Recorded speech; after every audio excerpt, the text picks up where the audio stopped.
إذا السلام عليكم ورحمة الله وبركاته. نكملوا التريغونومتري بارتي 2. تريغونومتري بارتي 2 في الجزء الثاني ديال التريغونومتري بالنسبة للجدع المشترك علمي. إذا التريغونومتري الجزء الثاني. إذا راه صاوبنا بزاف ديال الفيديو بارتي 1 بارتي 2 بارتي 3. إذا كالكو فيديو شفناهم المرة اللي فاتت. حنا وصلنا في واحد الجزء في لو كور. إذا نكملوا شي شوية هنا في لو كور. إذا اللي ما شافش الفيديو اللي فاتوا يمشي يشوفهم بطبيعة الحال باش يقدر يستمر معنا كذلك. نهضروا على زاوية محيطية. زاويه محيطيه زعما زاويه محاطه بدائره وزاويه للراس ديالها هو لو سونتر ديال ولا كتسمى زاويه مركزيه. زاويه مركزيه. اذا توكو باختصار شديد. اذا هنا زاويه محيطيه. وقتاش تكون عندي زاويه محيطيه؟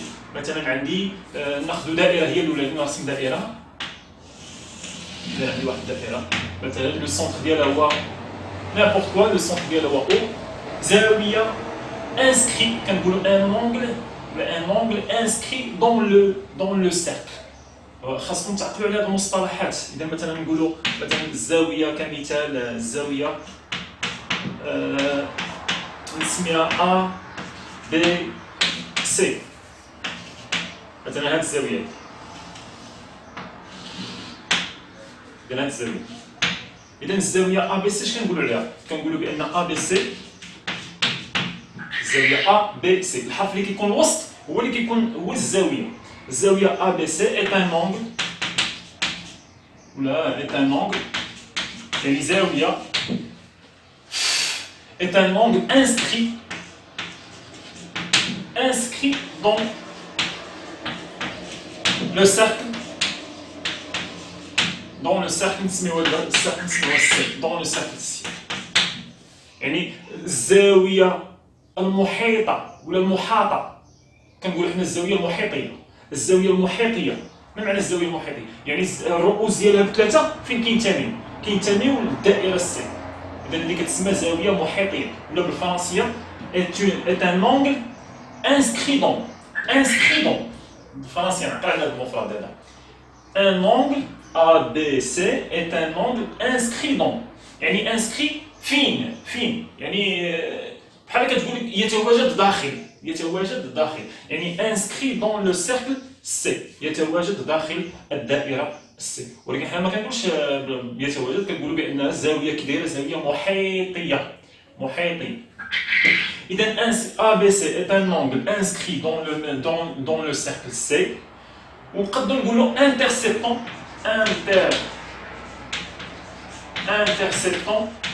المشكل هو في الفرنسيه. اغلبيه غادي يلقى المشكل في هذه المصطلحات الرياضيه. انترسيبتون لا كورد ابي وي اسي. يعني هذه الزاويه المحيطيه شنو هو القوس الذي تحيطه؟ شنو هو القوس اللي كتشوف فيه؟ هو هذا القوس هذا.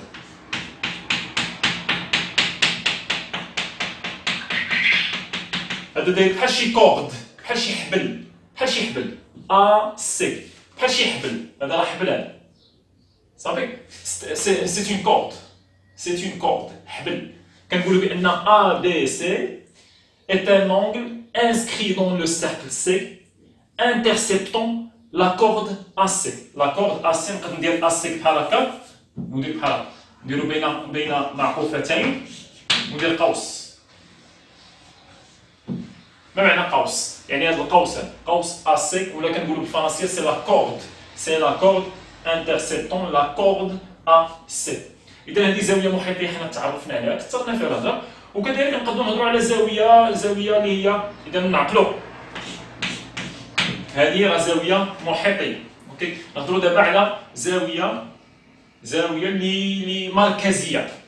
ان angle au centre ماشي ان angle inscrit dans le cercle. يعني زاويه محيطيه الرؤوس الثلاث ديالها تنتمي الى الدائره.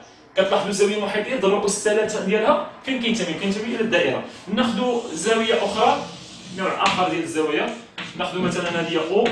ناخذوا مثلا نابورت كوا زاويه اللي المركز ديالها اللي الراس ديالها هو المركز ديال الدائره. نسميو مثلا هذه الزاويه هذه الزاويه او. مثلا الزاويه A O C ولا A O B ندير هنا ا او بي هي الزاويه هادي وفين عندي هادي هي الزاويه. اوكي اذا ا او بي شنو كنقولوا على ان اونغل او سونتر تسمى ان اونغل او سونتر يعني زاويه مركزيه بالعربيه ان اونغل او سونتر صافي. حتى هي شنو هو القوس الذي تحصره شنو هو القوس اللي كتشوف فيه القوس اللي كتحصرو ديما انتبهوا للقوس ان اونغل او سونتر انترسيبتون تحصر انترسيبتون هي تحصر انترسيبتون لا كورد القوس لا كورد شنو هاد لا كورد اوكي اذا جوج الانواع ديال الزاويه شفنا زاويه مركزيه كنقولوها بالفرنسيه un angle inscrit dans le cercle C. Ok. Voilà. Interceptons la corde AC. يحصر القوس. هذه الزاويه تحصر القوس AC. هذه زاويه مركزيه. شنو الراس ديالها هو او. ما هو القوس الذي تحصره؟ هو القوس AB. هي كتشوف هي الزاويه كتشوف فين؟ كتشوف في القوس AB. إذا c'est un angle au centre interceptant la corde AB. إذا حنا تعرفنا على الأنواع ديال الزاوية اللي غادي نشوفو، زاوية مركزية، زاوية محيطية تحصر واحد القوس، زاوية مركزية تحصر واحد القوس. Un angle inscrit dans le cercle C interceptant la corde AC. هذه un angle au centre، un angle au centre، يعني زاوية مركزية. Un angle au centre interceptant la corde AB. ديما كنقولوا القوس الذي تحصره، خاصني ضروري نأكد على ذاك القوس الذي تحصره. إذا هكا تعرفنا على جوج ديال هذه أول شيء غادي نشوفوها. تعرفنا على جوج الأنواع ديال الزوايا. ثاني حاجة غادي نتعرفوا عليها. ثاني شيء، إلا كانت عندي جوج ديال الزوايا في نفس الدائرة، وحدة مركزية وحدة محيطية، ويحصران نفس القوس. نعطيكم مثال. ناخذ مثلا عندي هذه الدائرة سي، اوكي، وعندي او، وعندي مثلا عندي هذه الزاوية دي.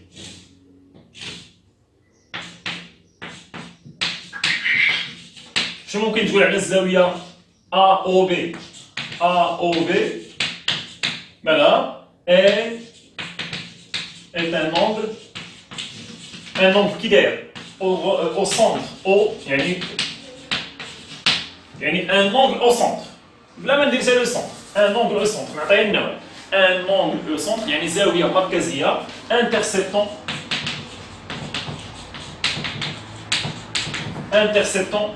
la corde. شكون هو لا كورد هنا؟ لا كورد هو اب. لا كورد ديما نديرو بين معقوفتين وندير هذاك القوس داير بحال هكذا. ونهضروا على واحد الزاويه ديالها مثلا دايره بحال هكا كمثال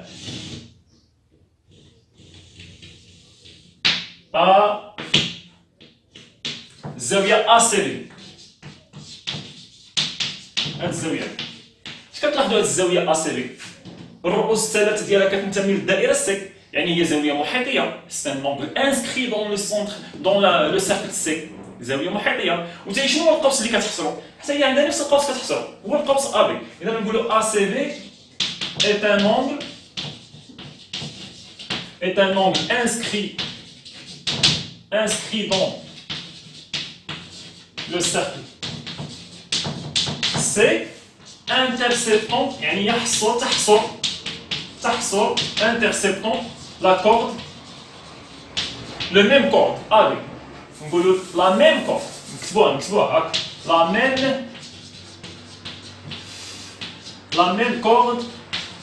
la même corde AB يعني الزاوية AOB كتحصر القوس AB. c'est un angle au centre. Ou ACB c'est un angle inscrit dans يعني زاوية محيطية c'est un angle inscrit dans le cercle C interceptant la même corde نفس لا كورد اللي هو AB. بجوجهم كيحصروا نفس القوس غير وحدة محيطية وحدة مركزية. كاينة علاقة كتربط ما بيناتهم. كتلاحظوا بأن AOB كبيرة واسعة كبيرة زاوية كبيرة AOB كبيرة على ACB. شنو هي العلاقة اللي كتربط ما بيناتهم؟ الو AOB شحال كتقيس؟ هذيك AOB الزاوية المركزية كتقيس جوج مرات ديال ACB. يعني يعني الزاويه المركزيه كتكون اكبر من ديك الزاويه المركزيه كتكون اكبر من ديك الزاويه المحيطيه اللي كتحصل معها نفس القوس. اذا الزاويه المركزيه شحال بالضبط؟ شحال كتساوي الدوبل، كتساوي جوج مرات ا او بي، كتساوي جوج مرات الزاويه المحيطيه ا سي بي. اذا نعرفوا على العلاقه هذه بروبريتي، نقولوا هنا بروبريتي. وهنا كانت عندي هذه ديفينيسيون. عرفنا الزوايا المحيطيه والزاويه المركزيه، عرفنا سي كوا ان انغل او سونتر، وعرفنا سي كوا ان انغل انسكري دون لو سونتر، انسكري دون لو سيركل، يعني زاويه محيطيه، يعني زاويه الرؤوس ديالها تنتمي الى الدائره، وعرفنا ان انغل او سونتر. وهنا درنا العلاقه اللي كتجمع بيناتهم اذا كانوا كيحصلوا نفس القوس، اوبليغاتوار يحصلوا نفس القوس اللي هو هنا في هذه الحاله هذه اللي هو في هذا الرسم هذا اللي هو القوس ا بي. اوكي، اذا فوالا، اذا بامال تعرفنا بعدا على دو شوز، تعرفنا على لا ريلاسيون اونتر هاد لي دو شوز. فوالا، اذا نمسحو شي شويه على السبوره، نقدروا نديرو هنا واحد لابليكاسيون فيت في. اذا نمسح هنا شي شويه، ناخذ دي نوت، اشاك فوا ناخذ دي نوت.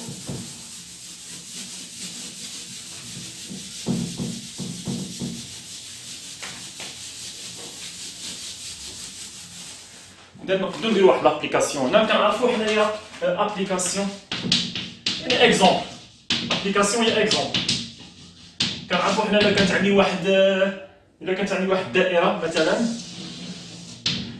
مركزها مثلا هو او، وعندي واحد المثلث لداخل، مثلث يوجد ان تريونغل انسكري. شوف استعملت نفس المفردات، ناخذوا ا بي سي، ان تريونغل يعني مثلث، ان تريونغل انسكري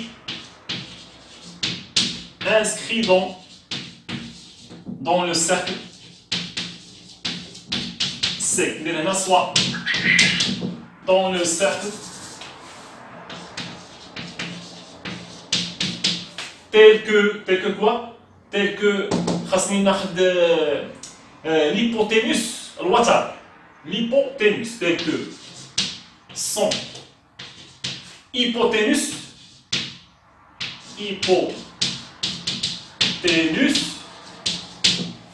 هو وتر مثلث.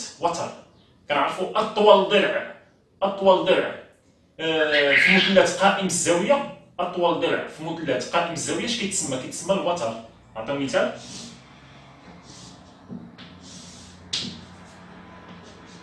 ناخذ هذا المثلث قائم الزاويه هنا في هذا كيتسمى ضلع حاملان للزاويه القائمه، والضلع المقابل للزاويه القائمه كتسمى الوتر، او كتسمى بالفرنسيه hypoténuse. اذا الوتر ولا hypoténuse. اذا هنا شنو بغينا نقولوا؟ غادي ناخذ حنا شنو غادي نديرو تيل كو بلا ما نديرها تيل كو، ناخذ ا بي سي ان تريونغل انسكري دون لو سيركل سي. كي غادي ناخذ هاد ا بي سي، ناخذ احد الاضلع ديالو هو عباره عن قطر في الدائره، قطر ديال الدائره. اذا ناخذ مثلا بحال هكا، هو قطر ديال الدائره ودرت بحال هكا. ناخذ هذا هو المثلث ا نابورت كوا ا بي سي. هذا مثلث ا بي سي سي ان تريونغل انسكري دون لو سيركل سي. tel que احد الاضلع ديالو هو عباره عن قطر للدائره. الا كانت عندي هذه القضيه ممكن تقول بان المثلث ا بي سي هو عباره عن مثلث. الا كانت هذه القضيه، الا كان عندي تريونغل انسكري دون لو سيركل، هذه اول شيء. وثاني شيء احد الاضلع ديالو هو عباره عن قطر في الدائره. لان دي سيغمون، لان دي لاتير كنسميو لاتير، un latère. أحد الأضلاع est une diamètre du cercle، يعني هو عبارة عن قطر في الدائرة. وهذا هو ا بي سي مثلث انسكري دون لو سيركل. وعندي ا سي اللي هو ضلع من الأضلاع ديالو هو عبارة عن قطر. شنو ممكن تقول بأن المثلث ا بي سي هو مثلث؟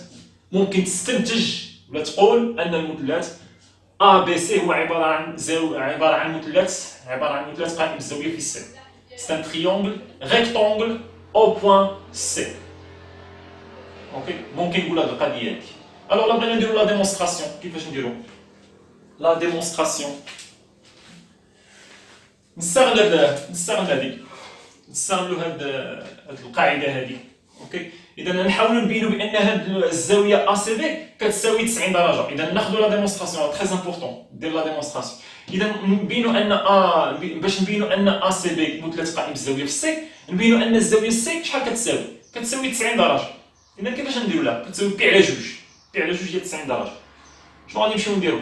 ناخذوا مثلا هاد الضلع. اوكي، ناخذوا هاد الضلع. كي دايره هاد الزاوية CAO، هاد الزاوية دي مع هاد الزاوية دي. اوكي، كي دايره هاد الزاوية مع هاد الزاوية. CAB هي عبارة عن زاوية كي دايره ستان اونغل كي دايره، بويسكو الحروف ديالها الرؤوس ديالها بثلاثة كينتميو للدائرة. الوغ CAB c'est un angle quoi inscrit dans le cercle C. شنو هو القوس الذي تحصره؟ هو القوس BC. إذا نهضروا على هذا CAB. CAB est un angle inscrit dans le cercle C, interceptant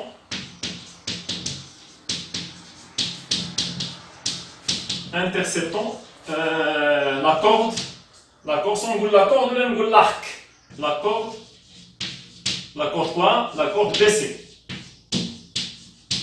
والزاوية CAB COB مالا حتى هي زاوية، ولكن هذه المرة زاوية مركزية. COB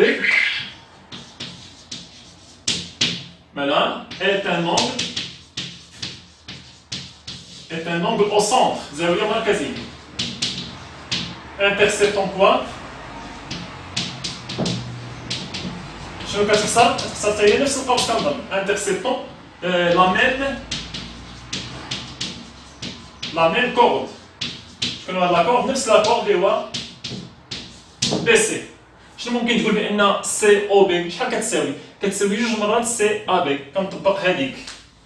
الوغ COB القياس ديال COB الزاوية المركزية كيساوي جوج مرات القياس ديال CAB. جوج مرات ديال CAB. اوكي، هادي بعدا منين جبنا من تما. إذا ما كانت هادي كتساوي، إلا كانت هادي كتساوي إكس، هاد الزاوية هادي، إلا كانت هاد الزاوية هادي كتساوي إكس، نكتبها واضحة، هاد الزاوية شحال كتكون كتساوي؟ كتكون كتساوي جوج مرات إكس، 2 إكس. صحيح هاد الهضرة هادي، طبقنا القاعدة. إلا كانت هادي كتساوي إكس، هاد الزاوية COB تكون كتساوي 2 إكس. متفقين؟ إذا هادي إلا كانت كتساوي إكس، اوكي، هذه 2 إكس. نحاول نلقى هاد الزاويه كلهم، هاد الزاويه الصغار كلهم نلقاهم. اذا اذا كانت كتساوي اكس، هذه شحال قلنا؟ 2 إكس. شحال هو القياس ديال هاد الزاويه هذه؟ علما ان هذه زاويه مستقيميه وهذه كتساوي 2 إكس. شحال باقي هاد الطرف؟ هاد الطرف اللي غادي نديرو بالصفر، هذه شحال تكون كتساوي؟ هذه الا كانت هذه بي وهذه 2 إكس، إلا كانت هاد الزاوية كتساوي هادي 180 درجة. إلا قلت لك بأن هادي كتساوي 30 درجة، هاد المتبقية شحال تكون كتساوي؟ غتقول لي 180 نقص منها 30. 180 اللي هي زاوية مستقيمية كاملة، نقص منها هاد الشوية اللي هو 30. هنا إلا كانت كتساوي لي 2 إكس، هادي اللي درت بالصفر هنا شحال تكون كتساوي؟ تكون كتساوي بي ناقص 2 إكس. دابا هاد الزاوية هاديك أنا نديرها بحال هكا. هاد الزاوية هادي باش ما نكتبهاش ما معنيش فين نكتبها. بي ناقص 2 إكس. بي ناقص 2 إكس. صحيح هاد الهضرة اللي قلت. إلا كانت هادي 2 إكس، هاد الزاوية اللي درت بالصفر هنا هي بي ناقص 2 إكس. إلا كانت هادي دابا شنو لقيت في هاد المثلث الصغير؟ ACO شنو لقيت؟ لقيت 3 ديال الزوايا. لقيت هاد الزاوية هادي لقيتها هي إكس، خديتها هي إكس. وهاد الزاوية اللي درت بالصفر هنا هي بي ناقص 2 إكس. هاد الزاوية المتبقية هادي هذه شحال كتساوي؟ انا عارف بان مجموع قياسات زوايا مثلث شحال كيساوي؟ هذا مثلث ا او سي، مجموع قياسات زوايا مثلث كيساوي بي، كيساوي 180 درجه اللي هي بي. اذا شحال تكون كتساوي هذه؟ نمشيو نحسبوها. ها هي جمع اكس، جمعت اكس زيد عليها هذه اللي بالصفر اللي هي بي ناقص جوج اكس، شحال باقي لهذه من 180؟ شي غادي ندير لها علامه استفهام، انا ندير لها علامه استفهام. دابا هذه اكس، ها هي اكس زائد هذه اللي بالصفر بي ناقص جوج اكس زائد زائد هذه اللي كنقلب عليها علامه استفهام. شحال كتساوي؟ كلشي مجموع قياسات زوايا مثلث كيساوي بي. يلا اكس زيد عليها ناقص جوج اكس هي ناقص اكس زائد بي زائد علامة استفهام اكس زائد ناقص جوج اكس هي ناقص اكس زائد بي زائد علامة استفهام كتساوي بي. بحال شي معادلة صافي. دي بي مع بي مختزلة، هاهي بي اختزلت مع بي مشات. بلا ما ندير انا هادشي كامل، انا طرحت عليا فكرة أخرى. بي مع بي نختزلوها، إذا علامة استفهام كتساوي بي ناقص اكس الجهة الأخرى، علامة الاستفهام شحال كتساوي؟ علامة الاستفهام كتساوي اكس. إذا دابا هادي شحال كتساوي؟ كتساوي اكس. كان عليا ها نلقيتها بهاد لا ميثود، ماشي مشكل، ها نلقيتها بهاد لا ميثود. ممكن نقول عاوتاني بأن ا أو سي هو عبارة عن مثلث كي داير؟ مثلث متساوي الساقين. ا أو كتقيس أو سي، بجوجهم عبارة عن أشعة، عبارة عن أشعة في الدائرة سي. عندي أو أ كتقيس أو سي، إذا هادو بجوجهم متقايسين، هذا مع هذا متقايسين. إلا مثلث متساوي الساقين، مثلث متساوي الساقين شنو القاعده اللي فيه؟ هاد الزاويه هادي كتقيس هاد الزاويه، هذا هو مثلث متساوي الساقين، فيه هاد القاعده هادي، هذا مثلث متساوي الساقين. اذا هاد الزاويه هادي فين هما متقايسين؟ هذا وهذا. اذا هاد الزاويه كتقيس هاد الزاويه، اذا هادي محدا اكس حتى هادي شحال تكون؟ حتى هي اكس. وحنا لقيناها حتى بهاد لا ميثود، دو ميثود ديال مجموع قياسات زوايا مثلث. اذا هادي اكس وهادي اكس وهادي اللي باينه بالصفر بي ناقص جوج اكس. اوكي باقي لنا هادي مع هادي. باش ندير بغيت نلقى كل وحده فيهم شحال. هادي الا كانت دابا نخدمو في المثلث هذا سي او بي، حتى هو مثلث متساوي، حتى هو مثلث متساوي الساقين.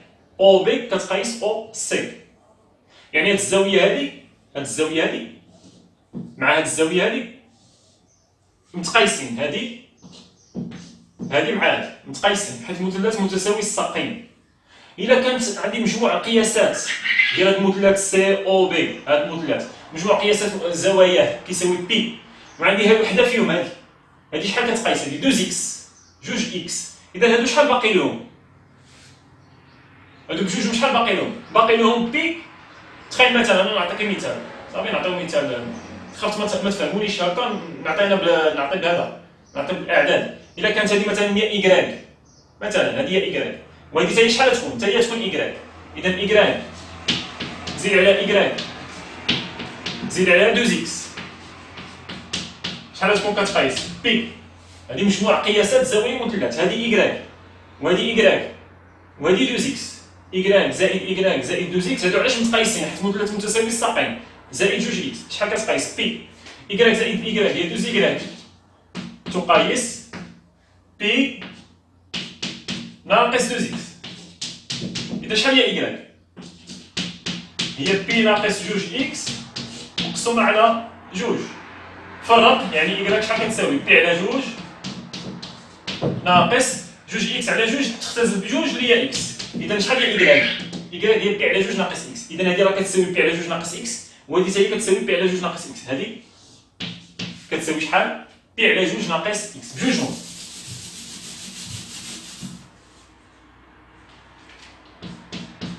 بي على 2 ناقص اكس. دابا صافي لقيت هذا الطرف هذا، لقيت ا سي او شحال كتساوي اكس، و او سي بي شحال كتساوي بي على 2 ناقص اكس. الا بغيت ا سي بي هي شحال؟ هي ا سي بي ا هذيك الزاويه اللي كنقلب عليها ا سي بي هي ا سي او زائد او سي بي.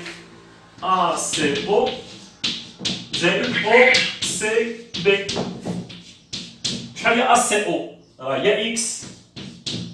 شحال هي او سي بي؟ هي بي على جوج ناقص اكس. اكس مع ناقص اكس مشى، شنو بقات كتقيس ليا؟ بي على جوج. اذا واش ا سي بي كتساوي بي على جوج؟ كتقيس بي على جوج؟ وي كتقيس بي على جوج. اذا واش المثلث ا سي بي عباره عن مثلث قائم الزاويه في السي؟ وي قائم الزاويه في النقطه سي، قائم الزاويه في الراس السي. اذا لاحظتوا لا ديمونستراسيون كي درنا، استغنينا هذه باش لقيت هنا اكس وهذه 2 اكس، واستغليت مثلث متساوي الساقين، واستغليت كذلك مجموع قياسات زوايا المثلث كتساوي 180 درجه كتساوي بي. اوكي، اذا فوالا سيتي لا ديمونستراسيون ديال هذه القاعده. غنحبس لا فيديو هنا وغادي نعاود نكمل في اون اوتر فيديو. يلا بون شونس ا ريفير هادشي، خذوا لي نوت.